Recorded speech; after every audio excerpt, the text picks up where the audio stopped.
வீற்றிருக்கும் தாய் மூகாம்பிகை பற்றிய வரலாறு மிகவும் தெய்வீகமானது. இது ஆதிசங்கரரின் வாழ்க்கை மற்றும் அசுரவதமாகிய இரண்டு முக்கிய நிகழ்வுகளுடன் தொடர்புடையது. அம்மன் குறித்த விரிவான வரலாறு இதோ. கர்நாடக மாநிலம் கொல்லூரில் வீற்றிருக்கும் தாய் மூகாம்பிகை பற்றிய வரலாறு மிகவும் தெய்வீகமானது. இது ஆதிசங்கரரின் வாழ்க்கை மற்றும் அசுரவதமாகிய இரண்டு பெரிய கௌமாசுரன் மற்றும் மூகாம்பிகை பெயர் காரணம். பண்டைய காலத்தில் கௌமாசுரன் என்ற வலிமை மிக்க அசுரன் வாழ்ந்து வந்தான். அவன் சிவபெருமானை நோக்கி கடும் தவம் புரிந்து அழிவற்ற வரத்தை பெற முயன்றான். அவன் அந்த வரத்தை பெற்றுவிட்டால்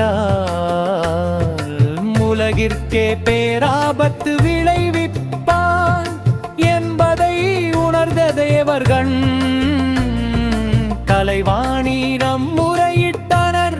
அவன் வரம் கேட்க முற்படும் போது சரஸ்வதி தேவி அவன் நாவிலிருந்து சொல்ல வராதபடி அவனை ஊமையாக்கினார். இதனால் ஊமை என பொருள்படும் மூகா என்றன் பெறரை அவன் பெற்றான். வரம் கேட்க முடியாமல் போன கோபத்தில் மூகாசுரன் தேவர்களையும் ரிஷிகளையும் துன்புறுத்தினார். இறுதியில் ஆதிபராசக்தி அவனை வதம் செய்தார்.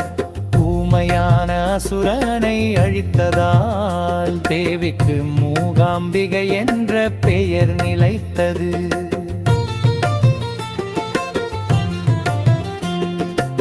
ஆதிசங்கரரும் மூகாம்பிகை வரலாற்றில் ஆதிசங்கரரின் பங்கு மிக முக்கியமானது. தமிழகத்தில் பிறந்த ஆதிசங்கரர் கலைவாணியை தம் தாயகத்திற்கே அழைத்துச் செல்ல அவரது தவத்திற்கு இறங்கி வந்த தேவி, நான் உன் பின்னால் வருகிறேன்,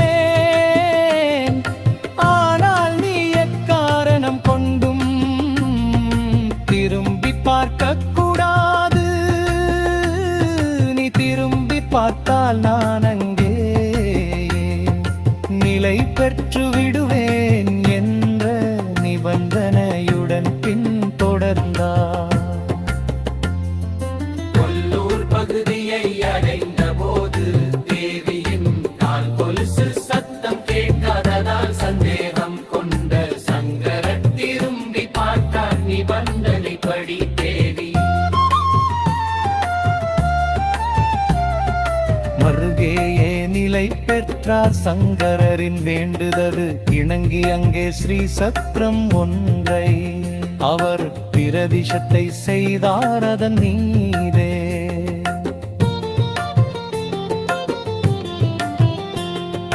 தற்போதைய அம்மன் சிலை அமைநூலகு புள்ளுவித் பார்த்தார். நிபந்தனைப்படி தேவி அங்கேயே நிலை பெற்றார். சங்கரரின் வேண்டுதலுக்கு இணங்கி அங்கே ஸ்ரீ சக்கரம் ஒன்றை அவர் பிரதிஷ்டை செய்தார். அதன் மீதே தற்போதைய